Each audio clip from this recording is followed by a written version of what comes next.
Hello, hello, hello, hello, hello, hello. Hi, Zach. Welcome back to Awkward Introductions 101. This is how Yeah, I you had do to think not. for a second. I'm like, is that a mic check? Is that how we're starting? I don't know. What to be determined, right? Mm-hmm. What's the most awkward introduction you've ever been a part of? Like where someone says hello to you or something like that, or like you're on like a new person call, like you're meeting a client, or you meet someone at a networking event. Like, do you ever have like an awkward exchange? You think of one? I had one yesterday, which was probably the most awkward because, as you know, in this area, you spend a lot of time on the road, so you never know how long it's going to take you to get somewhere. But I was leading a meeting, and we were having a speaker at that meeting, and of course you use the restroom, and then you see the speaker, and it's just like that's not the time or place to introduce yourself as, hey, I'm Tim, thanks for being our speaker. So yeah, that was kind of strange. Yeah, I get that. Um, I don't know that I have one, but I'm sure I do if I really thought about it. But it's an interesting thing. I know that I met today's guest, three-time OG Erica McMannes. I met her through Lindsay Germano, something like that. I don't know if you know her, Tim, Yeah, I do. but I had her back on my previous podcast, which is now defunct. Zack Miller Says. Is that what I called that show? See, it's been so long, I don't even know what it was called. I met Lindsay. She rolled through Hatch a couple of times. She introduced me to Erica, and here we are. Maybe the person I've interviewed the most ever in the world. No, actually, when I and you we're communicating about scheduling this and doing this whole thing again, as I can't express English, can't speak English right now. You had made that comment that you have been interviewed by me and Tim a couple of times, but me 5 times. This is the 5th time. And I was like, wow. And you were like, I think this might be I was thinking you might be the number one person I've ever interviewed. I was like, oh, this is interesting. So I looked through, and it's a little iffy. So there are people that I've interviewed more frequent times through like Hampton Roads Business Weekly, but they were all like at the same time. So we would do like 10 5-minute interviews. So is that one interview or is that 10 interviews? Because if not, then you are number one. I think episodic. So okay, so you Yeah. do not qualify as the winner in that situation then. Sorry. But that qualifies for a really fancy word. Episodic? Yes. Well, The Simpsons is the longest running episodic show of all time, and the longest weekly live show is WWE Raw. I'm going to put it on my LinkedIn. There you go. Yeah, I don't know. I think you were episode 2 or episode 3. And then this is episode 144. Andrew can look to see what the second appearance, but first 3-time appearance, person to appear 3 times on the Fervent 4 show. So that's awesome. It's like a January tradition. Who needs New Year's resolutions when all we need is Erica McMannes to come on the show every January? Well, welcome back, Erica. Thank you. I'm a different founder every time I'm on the show, so I'll always bring something fresh and new. But that's what's great. Is that a weird thing? Like, do you have to like psychologically, mentally, like put yourself through like, oh, I'm not that thing anymore? Because I remember Eric Olson had written this book, and he had like the 8 faces of Eric, where a lot of people knew him as a different person. But like, is that a thing that you have to like strategically think through and be like, oh, I'm not that person anymore, and then kind of walk us through? Because last time we knew you as Erica one thing, raising or had just raised a significant amount of capital, and now you're a different Erica. Yeah, real quick. I mean, so like cadence wise, episode 2, episode 73, now episode 144. So we'll have you back like 210-ish. See if she still likes us then. Yeah, from a cadence standpoint, though, yeah. To Zach's question, yeah, a lot has happened. So, yeah, definitely deep emotional, mental, personal development and attention to those ages and stages. And I think, as I've been doing this for 6 years now, and I meet with a lot of, founders who are beginning and just take them through kind of that mentorship path. You have to be able to evolve with the company, like that emotional intelligence, adaptability, flexibility. Those are things that I think people are kind of like soft skills. But those are what, to me, make or break a founder, is your ability to go through those stages. So this is actually, so we raised the Series A last March. So we're coming up on a year. And I knew that I had a strategic role that was going to have to change in order to scale with what the Series A expectations were.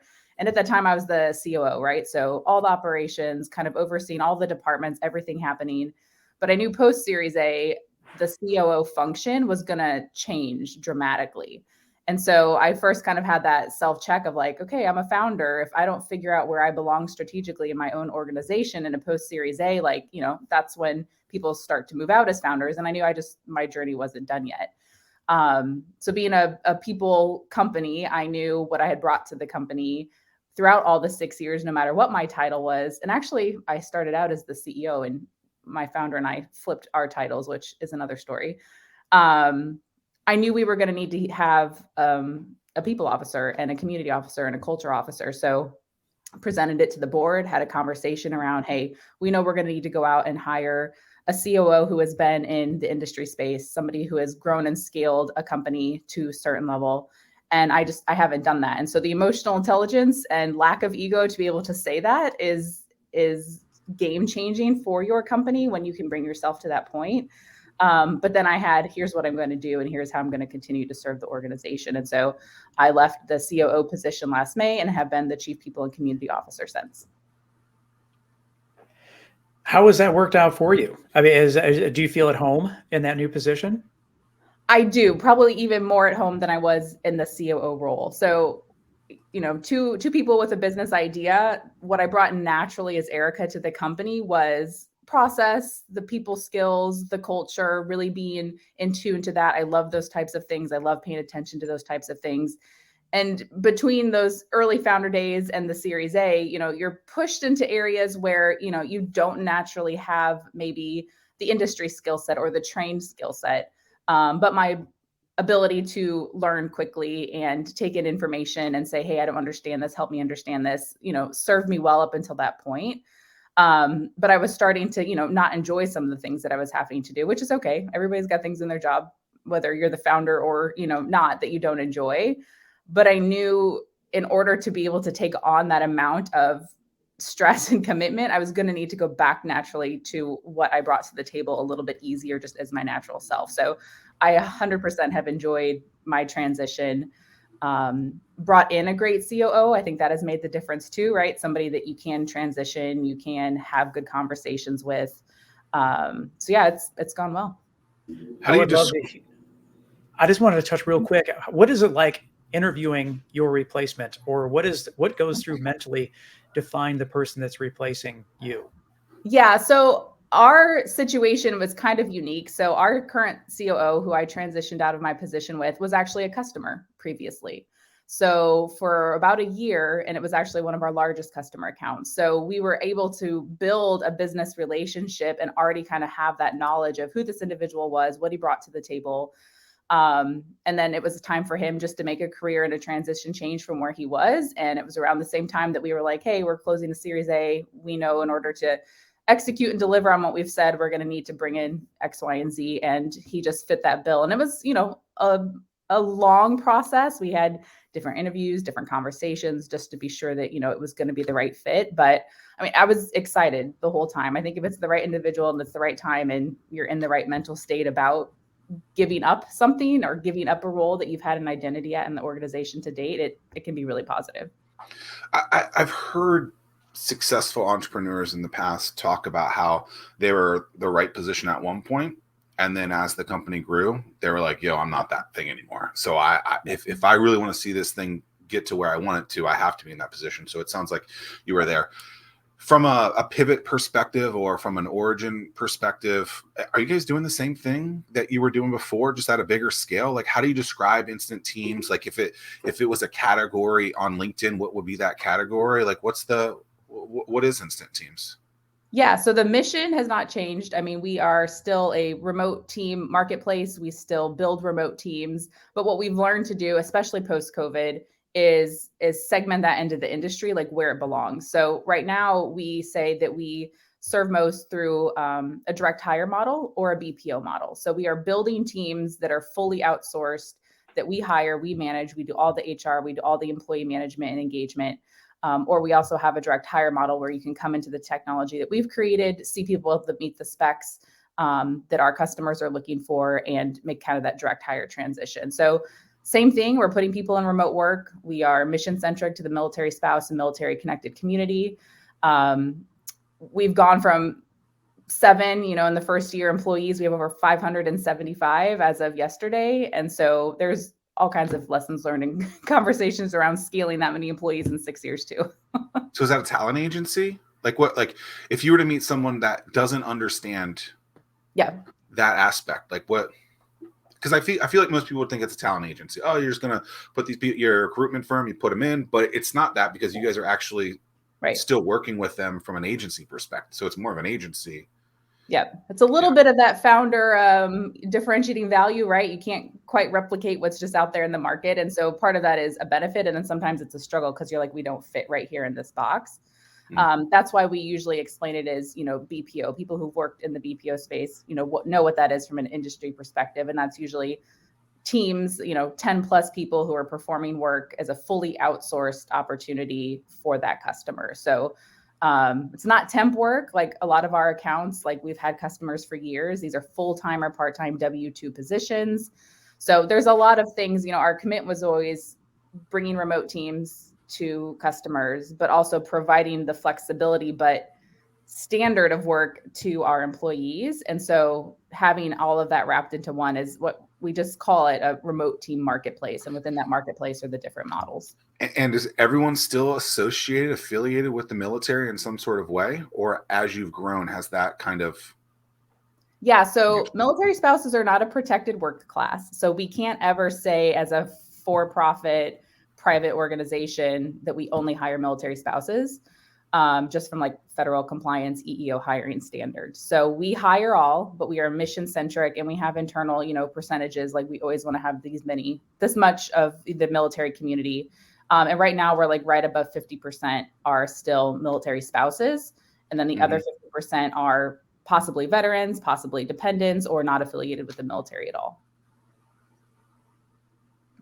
And how do you like, what are one of your KPIs in terms of, is it like military base footprint, or is it like number, like, is it a goal to be all services across all the United States, or do you go overseas as well? I mean, is that something that you look at, or do you just grow organically at this point?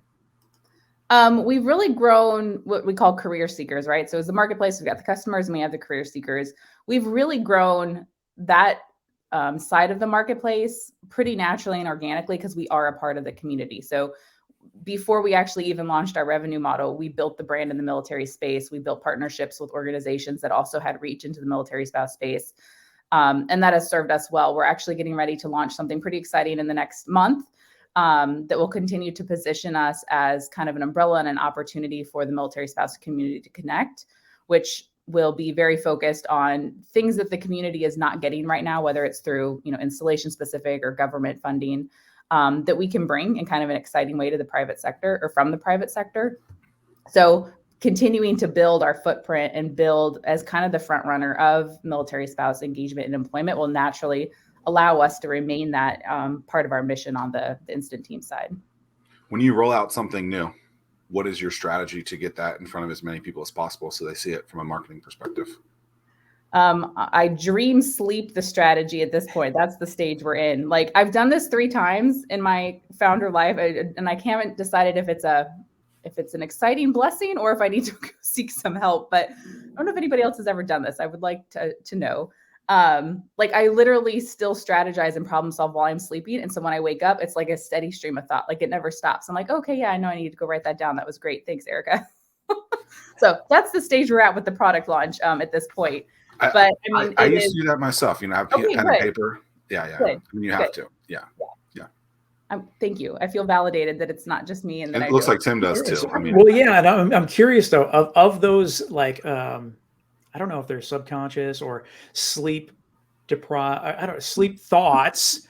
yeah. How do you keep track of like how many were great ideas? How many were like, I should have thought on it a little bit more? I find that like when I capture something in my sleep, generally like those turn out to be some of the better ideas that I have. oh yeah. Yeah, I agree. I'm an introvert, so I'm a deep internal processor. So sometimes I think in that restful state where I'm not call to call, needing to problem solve, hitting Slack, helping people all day long, like when I finally do kind of lay down and stop for the day, like that's when kind of that natural, like deep strategic, good idea stuff happens. So yeah, I think anything I've done in like that subconscious dream state has been, oh yeah, that's exactly what I need to go do. Or, oh no, you're right. Like the puzzle piece right there in front of me. So maybe there's something to tap into. The worst is when you forget to write it down, or I know. you can't. You're like, it was such a good idea. I mean, dreams are so weird anyway, because it's like, less than 10 seconds. I mean, maybe even that's too long, but like it's a wild thing. Yeah. But back to kind of the product launch of this. I mean, it's almost like feeling like the founder cycle over again, right? This is really big. It's a new business line within the company. So, I mean, it's just putting all of those same wheels and energies and systems into place to be sure that we get it in front of who we need. We bring the right people in to get it out. So all that's very hot and heavy right now. I am curious. I hope that I really want the answer to be what is in my head, but I'm going to let you answer first. Where is your biggest concentration of staff that you currently have? Is it this area? I mean, for those that don't know, we are home of the world's largest Navy base. We have a huge military population. I really hope that this is the area that you have the largest concentration. Is that so? In the top 3. So hopefully that kind of fulfills your expectation there. So we have a huge reach in Virginia, one of which is because I've lived most of my founder life of instant teams in this area, right? So just relationships and word of mouth and building that out. Our other 2 are the Fort Bragg area and then the Texas area. So those are just all very large multi-branch concentrations of the military community. So kind of naturally, that's where we've been able to pick up. It is interesting too. So from a marketing perspective, do you market to those areas? Is it just a way that you get in front of those groups in the Fort Bragg? And I guess there's a lot in Texas. Is that what you're saying? Like, is it an aspect where you just use that as part of your branding to get out there? Yeah. So, I mean, we've always been a remote company. So we've always taken advantage of the virtual digital space, specifically even in the military spouse community. Like word of mouth is strong. I've moved 12 times in 20 years. So how do I keep up with people that I've met in those 12 moves? Through, digital community, Facebook group type organization. So that is how we've really built word of mouth, is by having strong social presence, showing up at partner events who have the built-in local reach. But this year, our kind of unspoken theme is remote first doesn't mean remote only. And that's not only for where we're going with the company and where we're going for the community, but also our own team members, right? Like COVID took on a whole new meaning of what remote work looked like from a remote work perspective. And people do crave, in-person touch and in-person conversation. So remote first, but not remote only, will kind of take on different nodes for us in the coming year. From that perspective, where are you seeing that? Are people receptive to going back to the office? Are they trying to work more? Because, when we first had you on, the world was closed. Last year when we had you on, I think the world was coming out a little bit. And now it seems like, just go to the grocery store, 15% mask. Maybe that's too high. It seems like a lot of people are going back to work, and that doesn't seem to be remote only. Like, is that with having almost 600 employees? Like, what is the appetite for people on that? Well, we were remote before COVID, right? So we knew, especially the community and the career seekers that we serve, that remote work is kind of a component of longevity in a career, being able to move within the military lifestyle and have that remote, job literally moving with you through, a laptop or a phone. And so that need hasn't changed. If anything, a lot more people saw the opportunity to work remotely and have adapted to that.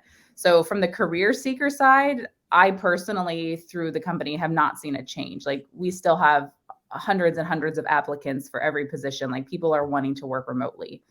What is also interesting, having kind of that personal insight, because that's just how we've built our company and that's who we serve and that's what we deliver to customers, is being a part of like HR executive conversations and seeing other organizations struggling with this very conversation. And it's just really interesting. I just sit there and listen, because these are like, you know, companies that have been around for 55 years and they are struggling in understanding why people don't want to come back or how to make it hybrid. And sometimes that's just purely the thought process of people who haven't adapted yet. So it's kind of messy still out there. I do a lot of reading on it, one, because that's the space we're in, but also it's fascinating to see how different companies are still trying to figure it out. And as soon as they say everybody's back to the office, you see, you know, the kickback from that.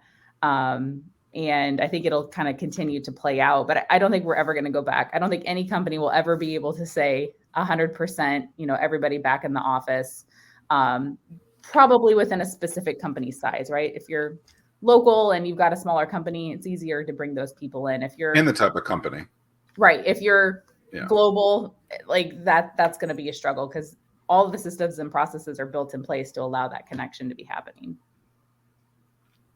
I'm going through the Civic Leadership Program right now. If you're not familiar with it, or the audience is familiar with it, it's a program where we visit various places across our region so we can learn more about the region so that we can better strengthen it.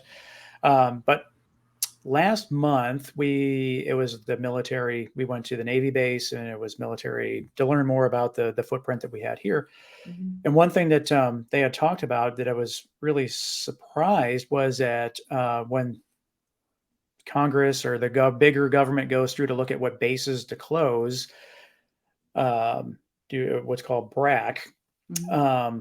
One of the things that they look at is like, how well are the schools, or how well do the spouses, what type of opportunities do they have for employment? Is that something that you're aware of, or is that like one of the marketing strengths that you have, or is that just, you're just here filling the needs of the military spouses in the community? I would think that would be a great strength hold for you all to like, hey, this is what we're doing. I'm familiar with the BRAC process. When we left Germany, it was actually because that installation was closed down. So I'm familiar with the process. I actually have never heard that they considered, the schools make sense, but I never heard anybody mention that they consider like the spouse employment opportunities in those areas. And maybe that's specific by region. Like we were at a European installation, so maybe that's more of a stateside thing. I mean, everybody's always conscious of spouse employment challenges, no matter where it is. Being remote just takes that away, right? Like we don't have to worry about what's happening in a very specific, you know, region or the 5-mile radius outside of an installation, because we're literally bringing companies who are, you know, also international, or, you know, at least across the United States, and pairing them with a team that is wherever they are. I think the other opportunity there is to always be sure that you're looking at both, because there are opportunities locally. And that is some of, you know, what we're starting to even be asked for. And we've actually always been asked that, like, well, can't you build me a team in Norfolk? Like, that would be great. And we just haven't ever been built to facilitate that, but that is now being asked in this hybrid world. So, you know, trying to figure out from a business sustainability model, does also starting to look local help. The retention factor of the military is where military spouse employment, I think, is the biggest connection. That dual income need, that opportunity to have your own personal identity, and to be able to support in that lifestyle. But after a certain amount of time, if you know you would like to have your own identity as a spouse, or you would like to have your own career, and you know you're in 10 years, 12 years, 15 years, like naturally that conversation just starts to happen around like, okay, well, when you know, if you're going to transition out, the other individual needs to be stable and have income, so that you don't have two individuals in transition and no income. So I think the more that all of that conversation is being had, like there's just going to be more and more opportunity for, one, retention within the military, but also the military spouse community. I think it's just, I would like to say it's ironic, but it's not, because it happens every time we record a show. Like, I am hot on the mute button as all of the F-22s are flying overhead Yes. because we're surrounded by military in this area, but it continues to happen. The sound of freedom, as many say. Yes. Yes. Is what they say. So the new role is chief. What is it? Chief what? Chief People and Community Officer. So kind of taking on the head of like the HR function. But then also community is really the new product that we're launching. So that has been in my wheelhouse, is getting this product going, getting all the partnerships, sponsorships, market launch. I mean, it is just a whole new, I almost sometimes feel like I have 3 jobs, right? That's founder life. I still have to function as a founder. Like I'm on the board, I have board responsibilities, we have investor duties. But I've taken on a whole functional role that, I could now go fulfill at another organization. So there's all the duties and responsibilities that are required in that function. And then, kind of taking back on that founder head and launching the new product. So a lot of things happening on a daily basis. That's the dream work. Not being in the know with you guys in the day-to-days. It seems like before maybe more external facing, more stuff towards building the company. Now it's more internal stuff, communicating with the teammates in. Is that more of the role at this point, or is it still? Yeah, I think if I wasn't a founder, the role would be kind of different, because I'm still founder, right? So I'm still doing interviews and still talking externally and connecting with, customers and investors and partners. But the day-to-day role, like what I wake up and what I do, is very internally operational, right? Taking care of the 575 employees, being sure that all of the teams activating and launching, just all of the state and federal compliant things that you have to do when you hire 100% remote people is another full-time job. It's just a very messy space, like state, federal regulations, taxation, like people just haven't caught up with what that looks like for a 100% remote organization. So we spend a lot of time being sure that, we're following everything in compliance, whether those asking for the compliance understand what they're doing or not. It's a lot. And you started that in May? Yes. Yeah. Kind of the official transition was May. Was it hard getting those teammates to trust you, or do they already trust you at that point? Because if you're talking with them a lot more, I already managing, or I already oversaw the HR and the people operations and the culture and the community. So in a way, I got to just downsize like my direct report team and gave up these other functions. I think that's a kind of a normal post Series A growth pattern, right? You have a founder or two founders who like cover down all departments. And Liza and I were always really good about splitting so that we didn't cross over when we didn't need to, and it was clear to the teams. And then we got to hire on 2 other C-suite, which is a whole different dynamic, having just been 2 founders with a very great relationship, for 5-6 years, and then opening up that scope and allowing, 2 other C-suite professionals in.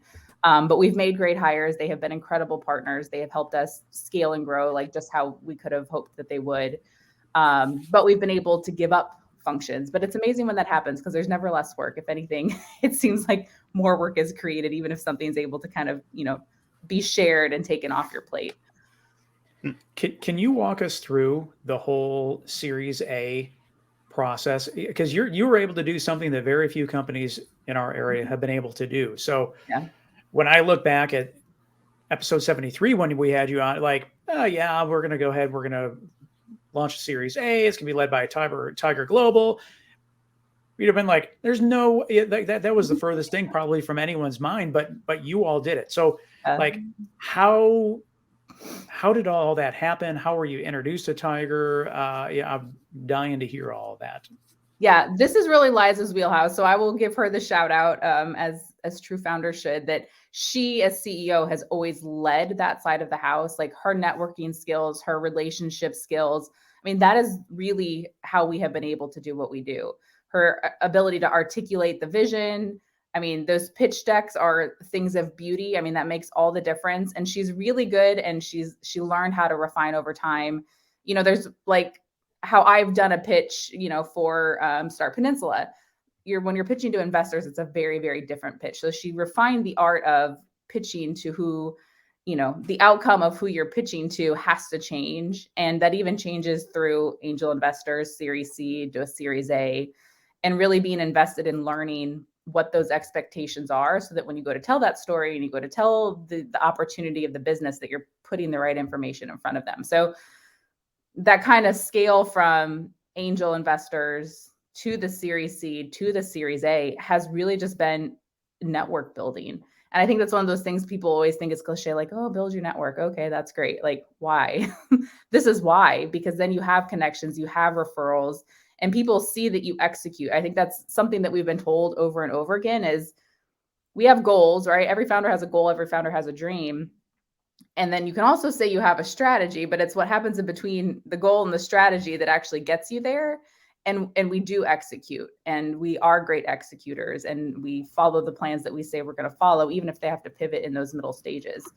So it's always executing, being constantly in touch, even when you're not fundraising, giving people updates, staying connected, giving, other people introductions, and kind of giving back in that relationship way. Like, oh, hey, met this founder, maybe they'd be great for your portfolio. I'll do an introduction, right? Like, it's just all a relationship game, really, and a trust building exercise to get somebody to give you money. The people who crap on that are the ones that are constantly like, well, it's not working for me. Well, you're not doing anything. You're not helping in any kind of way. You're sitting at home twiddling your thumb when you could be meeting, however many people. If you meet one new person a day, that's 250-ish people a year. That's a better network than you had the year before. It's like, it ain't hard, but people are lazy, so they don't do it. So yeah, I mean, it's exhausting. Like, raising a Series A, like, it looks like we said we did it and we did it, right? That's what the outside world sees. But the number of conversations that Liza had to have, the number of times, then also the number of times we told no, like, you guys are never going to close a Series A. You're 100% remote. Like, nobody's going to give money, in a Series A 100% remotely. That's what we were told every single round. And if anything, I think there's also that little stubbornness of like, okay, you told me I'm not going to do it. Now we're really going to go do it. Right. And so what's it like having Tiger Global on your cap table? I mean, have they been great partners to have? How did that change the company? Yeah, great partners. Like, we could not have asked really for a better Series A scenario. So we had kind of two offers on the table at the same time, but very, very different. The future would have been very different in that relationship between those two offers when we were closing the Series A. So a lot of time and strategy and conversation and, reflection with, at that time, current other investors around like, which direction does the company go? And what was really unique about Tiger is cleanest term sheet we've ever seen, like maybe 2 pages max, versus, some of those can be in the hundreds of pages. So it's very clear up front, like exactly what they expected, what they were looking for from the company. And they didn't take a board seat, which is unusual in a post Series A. And as female founders, still leading, the company, and we plan to, that was really, really, I don't know, lack of a better word, special to us as an opportunity to retain board ownership and leadership as the founders in a post Series A. And I mean, they're a resource. So if we need something, they'll make a connection. There's updates and board decks and stuff that go out, but I have been involved in other companies in my previous lives and much worse Series A scenarios and relationships, which I think everybody can share stories. You've either heard it or have seen it. So again, like I think we have just really made a good decision, and it has been a great relationship. But again, it's reciprocal, right? Like, you got to be able to have that conversation and volley that expectation back and forth. And then now that 2023 markets have changed, fundraising is even more difficult than ever before. Yeah. What's been the communication from? Have you received any communication from Tiger saying, "Hey, extend runway"? Has there been any communication from that standpoint to like batten down the hatches and we got to ride this thing out? Yeah, I mean, the theme of when we closed the Series A to today, I mean, it's changed, right? And it's not just our relationship with our Series A investor. Like, that is just the economy and the fundraising space and the startup space in general. kind of the old cliche originally is, post Series A, like growth at all costs, right? Use the cash, get it out there, hire who you need. Let's go, let's go, let's go, let's go. Probably around June, July, it was kind of those first indicators of like, hey, there's things happening, like just checking in, like what does your cash look like? What does the situation look like? What does the deal pipeline look like? And then, rolling into the fall and the new year, it's completely opposite. It's exactly that. Batten down the hatches. You got to be able to ride this out. And that changes strategy, right? Where we were a year ago closing the Series A and what we thought we were going to be doing in the company is very different than where we're kicking off the new year. Still driven for growth, still mission centric, but how we operate that looks very different internally. Yeah, it's really interesting. Just like now, like default alive, being break even. Yeah, yep. That's a good thing now. Where before, people were like, the numbers of expected growth was out of control. Yep. We've always been conservative spenders, right? Like pretty conscious of what's going out. And again, I think that has set us up well for what's ahead. Like we already have that as kind of like the muscle memory, and it's more than we're used to. But again, we know what we need to do to be sure that, 2023 has growth, but maybe not exponentially as previously expected. Yeah, I think that's one of the things that is a strength to this area, is that the capital is so hard to come by, that all the companies have been very, very conservative with their cash spend. And that was one of the things that when we had Jason Calacanis here for Star Peninsula 4 years ago, that he picked up on right away, was how economical all the startups were with that he had talked to. So yeah, interesting. It is interesting, like that growth at all costs, like even seeing like 30 days after we closed, like the things that we kind of went ahead and opened the aperture on, right? Seeing organizations that have like 2 or 3 times that amount of cash and who maybe don't have the right leadership or the right mentors in place to help guide that as you learn, like, oh my gosh, like as you're in the middle of it, you're like, this is why there are recipes for disaster out there. Because you just see organizations who don't think consciously, like you're told to burn cash, people go out and burn cash, but not in the right ways. And it was a given that it was just when you needed to raise more money that you just asked for more money and you would have it. And this is not the case anymore. No, 100%. This is going to be a very hard year for startups for sure. Of those 570 employees, do you have to have those conversations with them, all hands on deck, saying like, hey, like this is what we're doing to ensure that you guys are here? How does that conversation go down? Do you see some of the companies that you've been working with, they have backed off, so then those people have to get eliminated? Like, what's the whole process of that, trying to keep people, excited to do the work instead of being, scared out of their minds that who knows what's going to happen? Because if you watch the media, you see, oh, this company, 11%, whatever, drop, 20. People see that, people freak out, and it's your job to make them not feel like crap and be scared. Yeah. So what do you do? Yeah, it's a really hard space in that. One is a startup, two, and just what's happening in the world.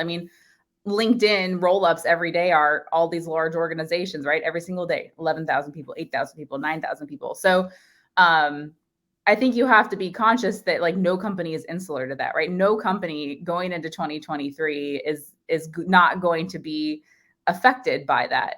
When our customers are affected, like you said, like there might be changes happening inside the organization. So about 90 of those 575 are our corporate team. So that means those are the people running the company daily. And so instead of exponentially, running into 2023, growing those teams, we've just kind of said, hey, probably going to be like, we have some positions open now Q1, but make those decisions wisely, because these team members are who are going to carry and grow the company throughout 2023. The rest are account-based. So those are the team members that are working, specifically on customer accounts. And we haven't quite seen any large cutbacks or changes yet. Not to say that that's not going to come. That was something we experienced within 30 days of COVID happening. We had a lot of customers in the travel tech space, and we lost, a huge book of business because those companies were the first to go, like within 30 days. So not really like projecting or foreseeing anything like that. We're pretty diversified now as far as the types of industries our different accounts are in, so that, there's some sustainability given where business might change and pivot in the coming year. but it's a hard time to be staying ahead of that one from just a personal panic, right? As a founder, like, oh my gosh, like this is going to be a really hard year ahead. But being able to articulate that in a very like trusting, clear nature to the organization while you're watching all the things swirl around you. So yeah, it's something daily right now that I'm getting HR roll up emails and I'm like, okay, I'm going to have to stop these because I don't need to know detail by detail at this point.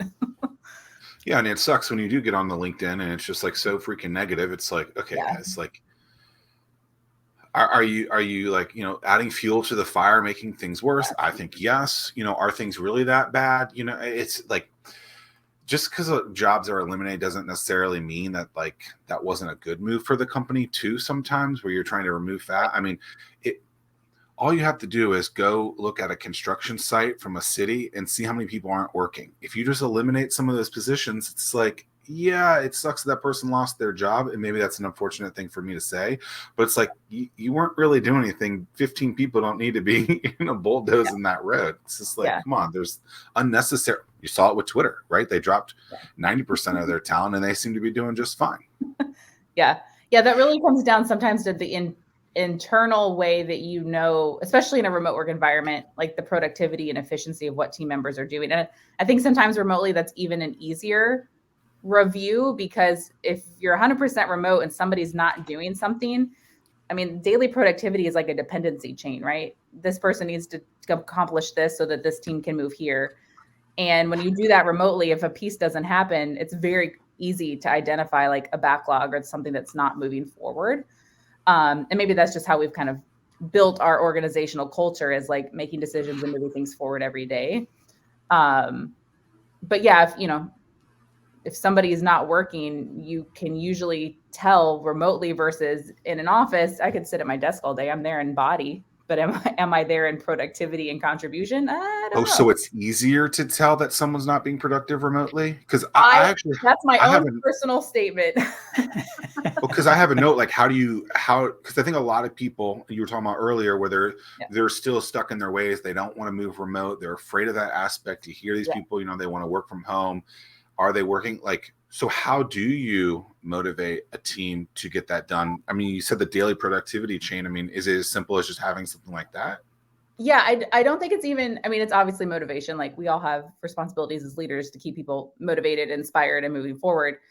I think where most companies are missing and where they're not taking the time to evolve is in those systems and processes. So if you have a company that's been around 30 years and the only way they function is by in person, then when you send those people home remotely, there are no systems or processes to be able to see the project management, like see how things have moved, like very visually. When I say see, I'm talking like, ClickUp or a Miro board, like those types of systems and processes. You put timelines in place. Somebody doesn't deliver something on a timeline, you ask why, and then you discover, maybe they weren't working.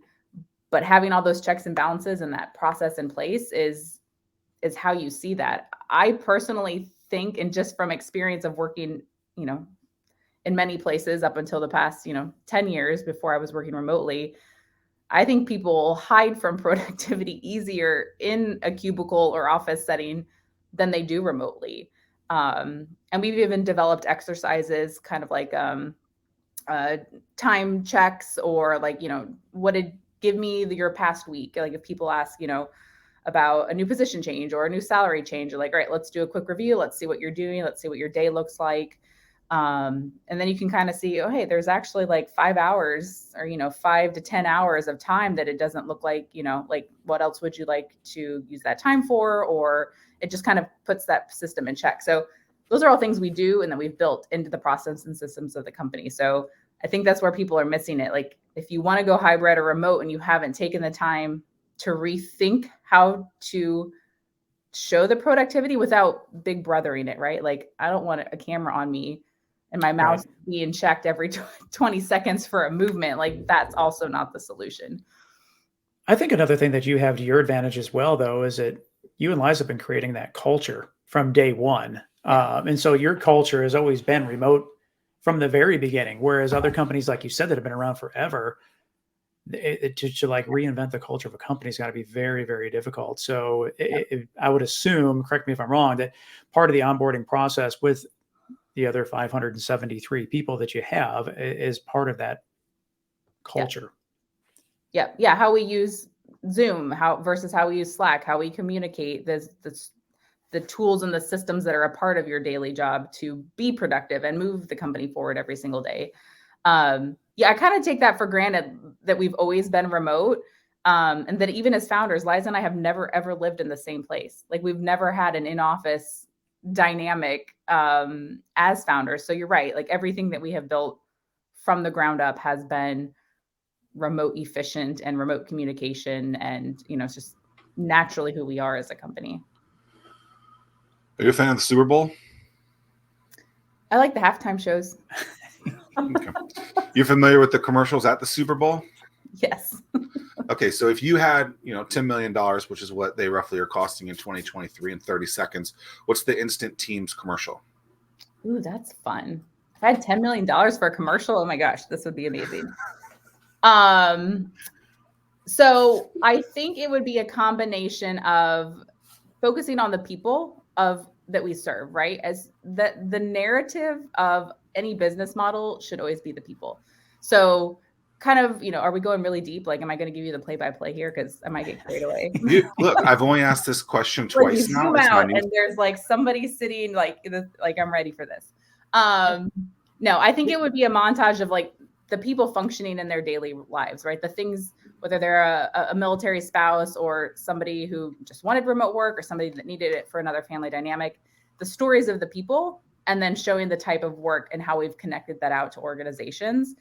It's interesting though, because we've done some really fun, great media things recently, even from like the journalistic side. And the first thing people ask is, well, how do we do this remotely? Like, how do we show impact of you all as a remote company? Like, because you can only do so much through a Zoom interview. So the creativity in that is, again, that remote first, but not remote only. We actually are going to be opening an office space in Southern Pines, which is North Carolina, which is the very first for the company to actually have a footprint somewhere. And I think it's the combination of that is being able to show the impact, getting some on-site energy from different locations. If we have $10 million, we could travel around the world and see what, 50 people are doing and montage that all together for a Super Bowl commercial. Are you offering, do you know somebody that has 10 million for some Super Bowl commercials? I mean, the crazy thing is, as I'm listening to Zach's question and your response, you got $10 million for 30 seconds. And then at the same token, from the earlier conversation that we've had on this show, all right, here's 10 million. Now I need you to make that last 24 to 36 months. Yeah, that's why I was like, whoa, 10 million for that seems like not in my conscious thinking right now.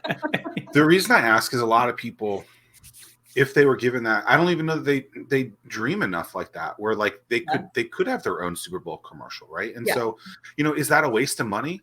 Yeah, I'm sure it's probably a waste of money, but it's still interesting to kind of think and work through what that could look like, because you've been around a lot of startups. You participate in startup competitions, and people are like, oh, I'm raising however many dollars, and then you ask them, what would you use those funds for? And they're like, I don't know.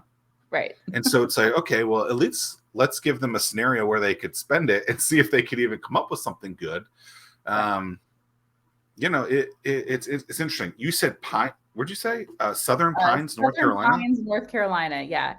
Okay. I saw that you had posted online that you were moving. Yeah. I figured it was somewhere where you live now. That's far from where you live. That's where Liza is. Got it. Okay. When you're 100% remote, you just got to pick a place. Like, it's not going to be convenient for anybody except the one person in that area. So, but no, we have a lot of team members in kind of the Fort Bragg area. It's kind of between Raleigh and Fort Bragg. So there's a pretty good footprint there. And the space will be used for, team travel, board meetings. We're actually going to open it up as a co-working space for other military spouses who might be in the area traveling through. So it'll kind of be a multi-purposed space. You're super involved with our community here, and I'm really, really grateful for that, Star Peninsula included. As you've worked with so many founders, is there one piece of advice that you've find yourself coming back to you over and over again? And what is that advice that you give to the founders? So the first thing that comes to mind is not so much advice, but the behavior that I see in the people that you can predict are going to continue on in their journey. And it was something that people told us that we did well. And so I've paid attention to that, just knowing, like, not from an egocentric standpoint, like, yeah, we do that so great. But the story kind of speaks for itself. And that's the follow-up. If you've been put in front of somebody and given an opportunity to get mentorship or resources or an idea, even if it's just one time, 9 out of 10 people will not follow up and ask for your time or, an idea or a brainstorming session. And it's always those that do that then, have the opportunity to give, whether it's a life lesson or advice, brainstorming to. I think people forget the value of following up. Again, it's that execution thing, right? Like, there's no magic sauce to raising money or having a successful company. Sometimes it's just as easy as, hey, I'm here. What can I do for you? Or, hey, what do you have going on? I'd like to be involved.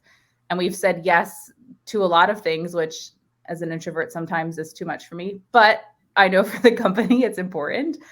So if I had to give advice at this point, it would just be, say yes to things, follow up with people, even if you feel intimidated. I used to feel intimidated by a lot of people. I don't anymore, because once you get in front of people who you think are intimidating, they're sometimes not as great as you actually thought they were, or they are truly there to be your advocate.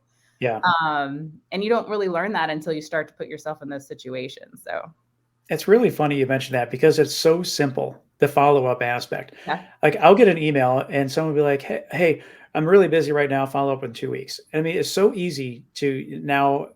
Apple Mail's got it, but I use Superhuman.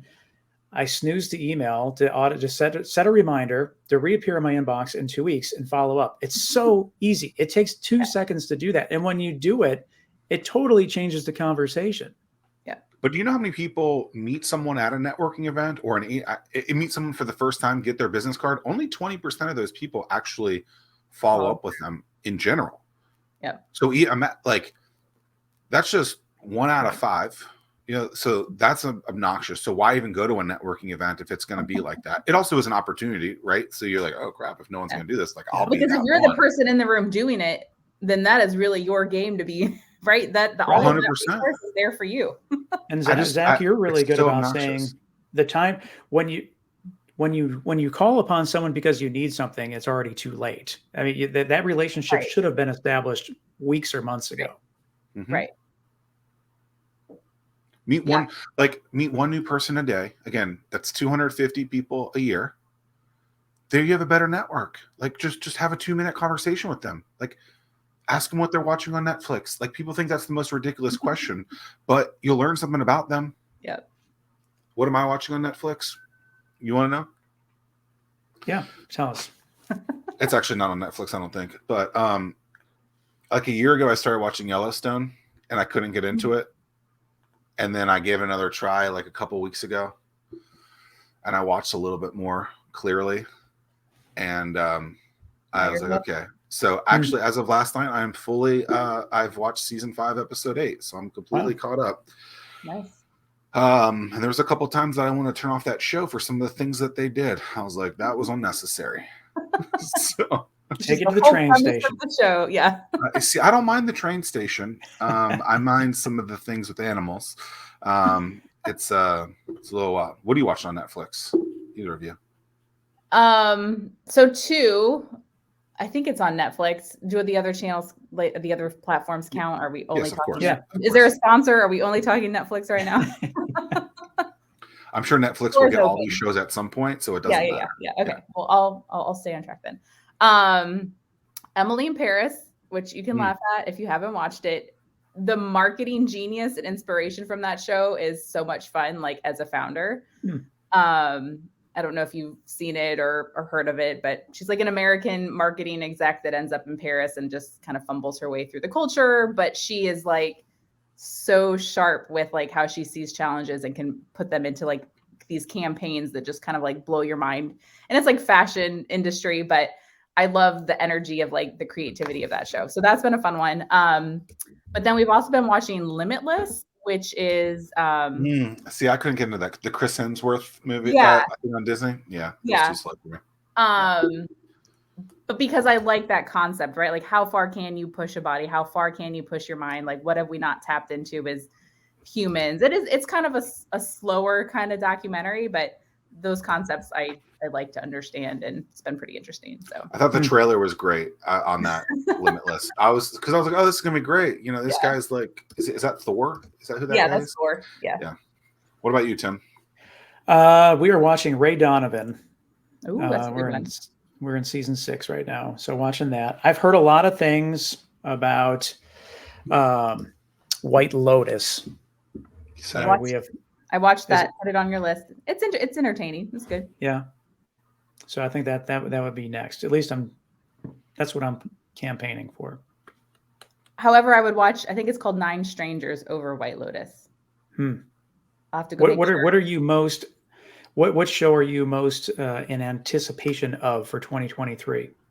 Oh gosh, Stranger Things. I'm a huge Stranger Things fan. I love the sci-fi, but maybe that's not till 2024. Maybe I'm really gonna have to wait a while. I'm not sure. I'm really excited for Ted Lasso. Ooh, I didn't get into that show either, and I don't have that Apple Plus, so I think I watched some of that though. Yeah, I don't know what I'm looking forward to. Maybe the XFL. I want to see if it was doing well before. I know that's ridiculous, right? But when Vince McMahon brought it back the second time, it was doing well, and then COVID shut it down. The Rock bought it. Obviously, like, I think The Rock is an incredible individual.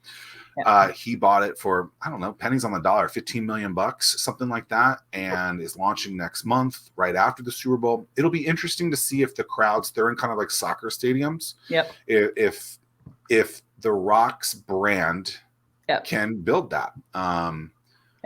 So he's a great business leader. Like, he said that yesterday. He said that the drink that he made is doing $100 million, not the tequila, the other one. The Zoa drink is already doing sports drink. Yeah. I think it's either $100 million or 100 million units has already gone through, and that's just the Rock's brand, and it's just it's incredible to build a brand where you can just put your name on it and it sells whether it's good or not multiple times. Yeah. I mean, it's obnoxious. Yeah. Well, Erica, I am building your brand because I wear this hoodie. I know. I love it. I'm excited every time you have it on. They're very comfortable. They're very, very comfortable. It's a perfect weight to add enough warmth, and it's not too much. But this is probably the most worn item in my closet. Nice. So thank you. Nice. Thank you. You know, and I bought him a jacket. He wears yours more than mine. So congratulations on that. What's something that we haven't? Though, right? Yeah, I think we said. Of course, I do. I did not wear it today. And the hat's behind me somewhere. What's something we haven't talked about that you want to talk about? Maybe this Peter Frampton jacket. Oh, I didn't know you were actually going to talk about like the things that you asked for as random facts. Don't put it out there. I mean, I was curious. How what's the thrift store scene like these days? Is it like is it scarce because everyone's doing it and it's kind of hip right now? So I have found that it's kind of my like founder zen. So, you know, they always say, especially in the throes of fast growth, like you have to like stay grounded, like whether it's physical exercise, which I do. I don't enjoy that, but I do it. Something that you enjoy. And for some reason, like going thrift shopping, I go by myself. It's quiet. I don't have to problem solve. I don't have to talk to anybody. I'm just like looking for treasure is kind of how I talk about it conceptually. I love the thrill of like finding like a really good name brand, finding something vintage, and you kind of have to hunt for that, right? You have to like take time and go through racks. I do a great job at it. Like, I love it. I actually send little boxes of like a Stitch Fix concept just to friends and family, like not as a business, of things that I find. Because it's not fun if you can only shop for your own size. So I'm like, oh, this is a size, you know, whatever. This will look great on so-and-so. And so I started that when we lived in Monterey, California. This is where the Peter Frampton story came from. And if you're not familiar with Monterey, California, it's Pebble Beach, it's Carmel Valley. Like it's a very, very wealthy area. And about 45 minutes away from where we lived, there was a county dump. And on the county dump, they had a place called the Last Chance Mercantile. And it was basically truckloads of stuff that the wealthy families in Pebble Beach and Carmel would get rid of. Every Tuesday and Thursday morning, these truckloads would pull through the dump, drop everything off at the shop, and it was like a free-for-all. Like people would line up behind a red, like velvet rope to go out and like see what was happening on these truckloads. Oh, wow.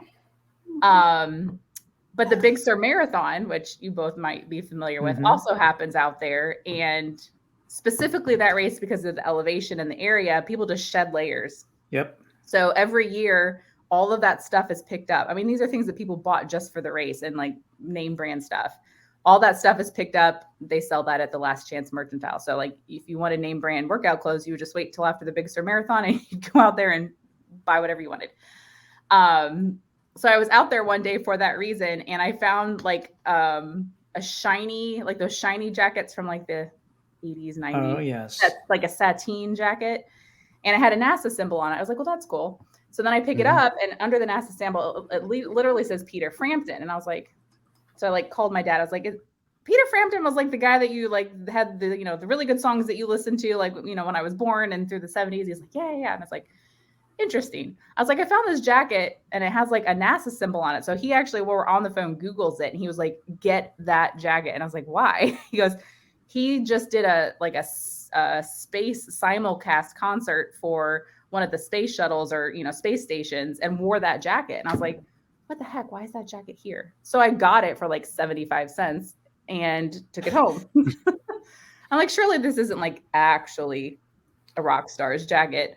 But then I did some investigative searching online and found like the tour manager, and I just like random founder skills. You know, this is before I was a founder, but apparently something I just did naturally. Like, just gonna take my shot. Hey.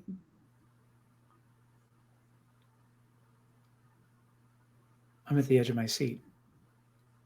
Wait, this can't be happening, Zach. This is great. Me. This is I what thought we're it up was to. me. And sure enough, oh no, yeah, are we good? We're good. Yeah, Zach and I are like Okay, just waiting. We lost you for a second. You made contact we're at with tour manager. Yeah. Yes. Oh God. This is so great. Like in episode 210, we'll give you the rest of the story. Yeah. Just come back Hold in. on. So I got in touch with the tour manager, and he confirmed that it was indeed his jacket. So they had a tour bus broken into, and a whole bunch of stuff had been stolen. This is California, right? So it was just out in California. And he's like, but Peter doesn't know that jacket is missing. Could you send it back to me? I was like, pulled over on the side of the road having this conversation. I was like, well, sure. It's not mine. I paid 75 cents for it. Like, I'm definitely happy to send it back. So I sent it back, and like 2 weeks later, just an envelope with my name on it and a $20 bill showed up.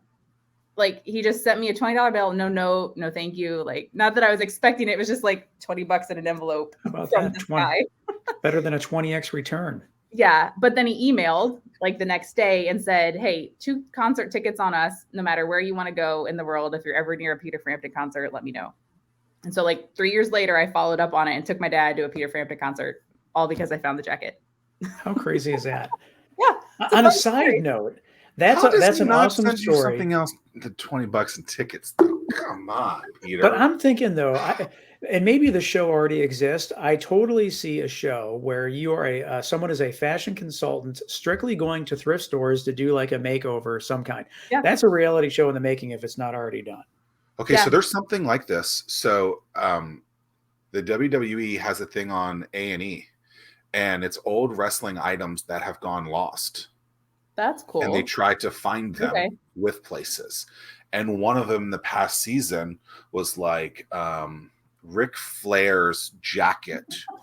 Apparently he used to wear all these robes, and I guess he would leave them in the hotel rooms or something. I don't know. I can't remember. But there was one that he wore that they couldn't find it, and they actually found it in Richmond. Interesting. And the guy wanted like 150 grand for it and a bunch of other stuff. Like, dude, some of these items people are selling for a lot of money. It's quite interesting. Yep. But yeah, I think that show could work for other ways, like you said, Tim. But there is something in existence if you're a fan of the old wrestling. That's great. Erica, we look forward to chatting episode 210-ish. Hopefully you will accept. Pencil it in. We pencil it in. And anything else you want to talk about today? Nope. I just appreciate your time. Thank you both for your always support and championing of what we're doing at Instant Teams. And to you as well. Thank you for all that you do for the community. Yep. Rock on like Peter Frampton. Yep. Yeah. I'll send you a picture. I have a picture of me in the jacket that I took before I sent it back. So that's awesome. That's good. Good.